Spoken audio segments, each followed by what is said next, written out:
Hey everyone, Shaun Stevenson here, author of the Throne series, and today I'm talking to you about a book that's not out yet as of the recording of this video, and that is Nemesis and the Vault of Time by P.J. Davis. This was a book I was able to read ahead of time through the Readsy Discovery program.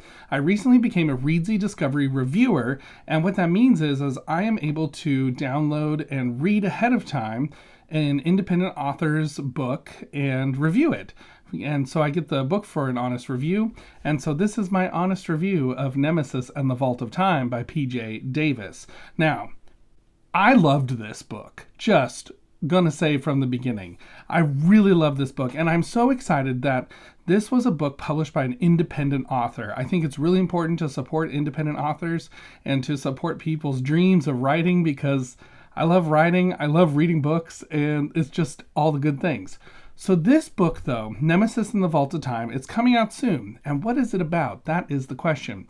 This is a middle grade portal fantasy book, which is kind of set in the modern day, but has a lot of time jumping and some amazing fantasy elements that I think are really unique in a lot of ways. However, this book also did remind me of quite a few other books, so I wanted to tell you about a few of those similar titles to kind of give you an idea of what this book is about. This book is very, very reminiscent of P.W. Cantonese's The Books of Umber series, and also reminds me of P.W. Cantonese's book, Donnie's Inferno. Books of Umber and Donnie's Inferno are very similar to the humor style that is in this book, as well as the fantasy elements and the portal fantasy aspects. So Nemesis and the Vault of Time is a middle grade portal fantasy book about a kid named Max who daydreams quite a bit. Now, I will just tell you right now, right from the beginning, the daydreaming does not mean this entire book is a dream. I was really concerned about that, and I know this is a spoiler-free review, but I wanted to tell you that ahead of time because I hate it when stuff ends up just being a dream. I think it's really, really bad use of a plot twist that is not a good plot twist. So I wanted to tell you that right up front, that this is not a dream. It is in fact happening. Now, this kid Max, he daydreams all the time. And when he daydreams, he just barely often sees something in the distance, or something that kind of seems shadowy in the corner, or something's right in front of him. But then as soon as he tries to figure out what it is, it's gone and he can't remember anymore. And so he kind of has this moment quite often, and he sneezes a lot too. And when he sneezes, he also kind of notices that there's something maybe appearing, but then it's gone before he can figure out what it is.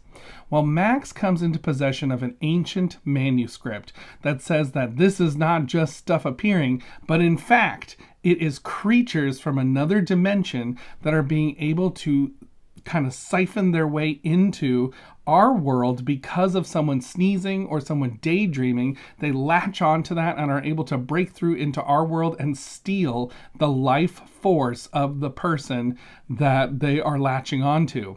And once these creatures have enough life force collected, they will break through into our world permanently and be able to take the life force of anyone they want. And now it is up to Max and his two friends, Sam and Derek, to stop the apocalypse. Like, yes, this is an apocalyptic book with a lot of Armageddon imagery and a lot of apocalyptic stuff and end of the world scenarios that are so unique, and I've never read stuff like this before, I will say.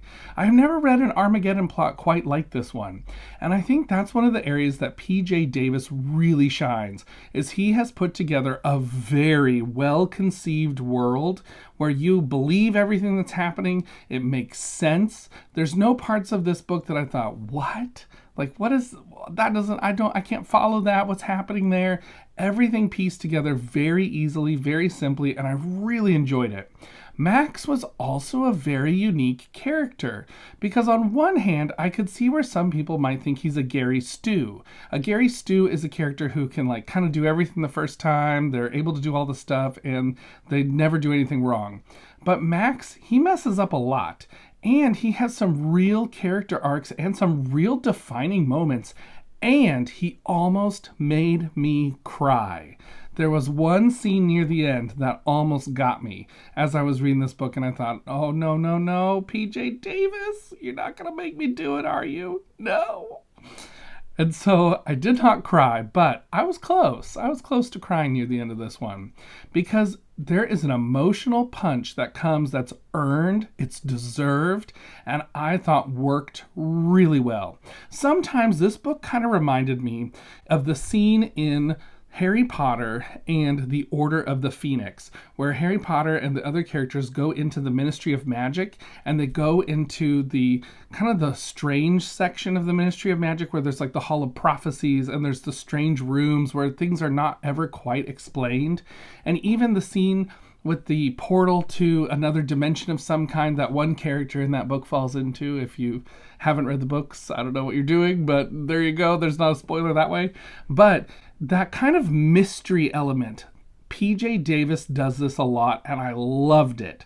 I love it when an author puts into a fantasy world things that are kind of not quite explained, but there's enough for you to latch onto. So it's not something that you're like, what is that? Like, what's happening? You get enough to understand a piece of it, but there's mystery to it as well that is not answered. And it's not the aggravating kind of mystery where things are not explained. It really is like a mystery that you're like, oh, I would love to know more about that. I wonder if he'll ever say anything else. Brandon Mull does this really well in his Fablehaven books and in the Five Kingdoms books, where he kind of brings in some little thing that's a mystery off to the side that's not really part of the main story, but it relates to the main story and the characters interact with it, and it kind of leaves it pretty mysterious, but you're wondering like, what is that? I want more about that. So that was really well done.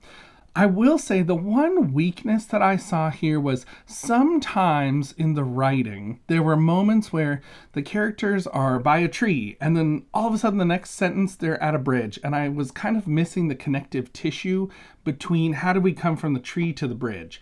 And so there were a couple times where that happened where I thought, oh, I wish this was fleshed out just a tiny bit more, just a little more connective tissue between some of these parts so I could see what's happening. There's also a couple times between chapter breaks where we were in one area and now all of a sudden we're somewhere else and something's happening and I'm into the action of what's happening, but I'm also curious, like, wait, I thought we must have just traveled to here, and that part was skipped in the chapter break.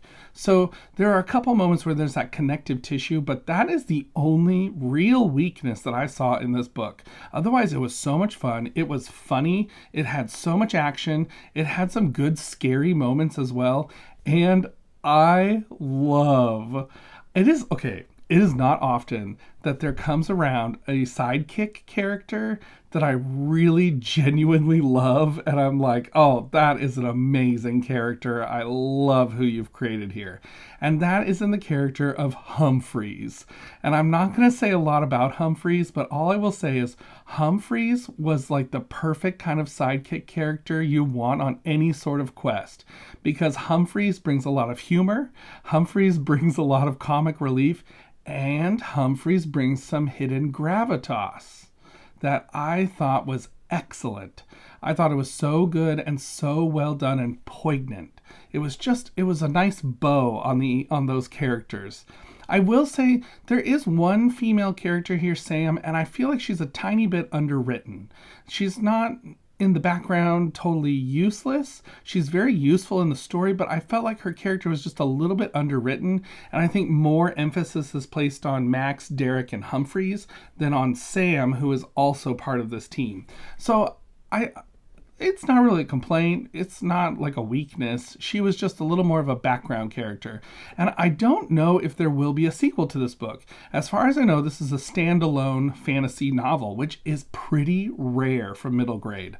A lot of times, middle grade fantasy novels end up being a series. So I would not be surprised if there was a sequel to this book someday. I think there could be a sequel. It lends itself to that because, like I said, there's a lot of mystery that is not explained. But like I said, also not in a, you didn't explain that, but it just in a, I wonder what that is and what could be in that. So I think there's more to explore in this world for sure.